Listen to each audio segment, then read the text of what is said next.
मुंबई विद्यापीठ जागतिक विद्यापीठांच्या क्रमवारीत 500 मध्ये सुद्धा नाही आणि त्यामागे ही दुरावस्था कारण आहे। एकेकाळी गौरवशाली परंपरा असलेल्या मुंबई विद्यापीठाच्या कलिना कॅम्पसची दुरावस्था सर्व सदस्यांनी मांडली आहे। प्रश्न नुसता कॅन्टीनचा, पाणी पुरवठ्याचा नाही, व्यवस्थेचा नाही। आपण सकारात्मक उत्तर देत आहे त्याबद्दल धन्यवाद। परंतु किमान त्या कॅम्पसमध्ये मान्य दरेकर साहेब म्हणाले तसं 5000 मुलींची व्यवस्था करणं आणि ती आंतरराष्ट्रीय मानकानुसार करणं त्याची गरज आहे। ती तुम्ही करणार का? दुसरं की आपल्या विद्यापीठाचा दर्जा किमान पहिल्या 100 मध्ये येण्यासाठी शासन स्वतः काय करणार आहे? कारण ज्या पद्धतीने गेल्या 10-15 वर्षामध्ये आपण पाहतो आहोत विद्यापीठांचा दर्जा प्रचंड घसरलेला आहे संबंध महाराष्ट्रातल्या। पूर्वी एकेकाळी मुंबई पुणे विद्यापीठ फार पुढे होती, आता ती खूप मागे आहेत। पुणे विद्यापीठ थोडंसं 150च्या जवळ आलेलं आहे, त्याच्या मुंबईचं फार लांब आहे, 500च्या मागे आहे।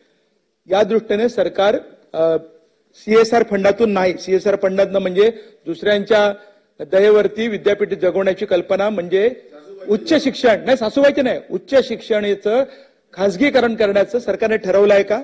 तर ते रद्द करून सरकार आपल्या बजेटमध्ये आज बजेट येणार आहे, काय व्यवस्था करणार आहात आणि त्याबद्दल काय आश्वासन देणार? खासगीकरण कुठे केलं मुंबई विद्यापीठाचं? मुळात सीएसआर मध्ये असं काही तुमची 2 ऍडमिशन आम्ही करू असं काही नसतं। सीएसआर असतो, पण शासन सुद्धा शिक्षणावर खर्च अधिक करण्याचा सातत्याने प्रयत्न करते। ज्याचंच मी उदाहरण दिलं, 4 विद्यापीठ मला वाटते डॉक्टर बाबासाहेब आंबेडकर मराठवाडा विद्यापीठ आहे की एकूण 100 कोटी 4 विद्यापीठांमध्ये कोणाला इन्फ्रास्ट्रक्चर तुमच्याकडे किती ऑलरेडी आहे? आता आमच्या मदती सांगतील तिथे खूप गोष्टी करायच्या आहेत, जास्त मग मी केंद्रात जाऊन आणतो बस।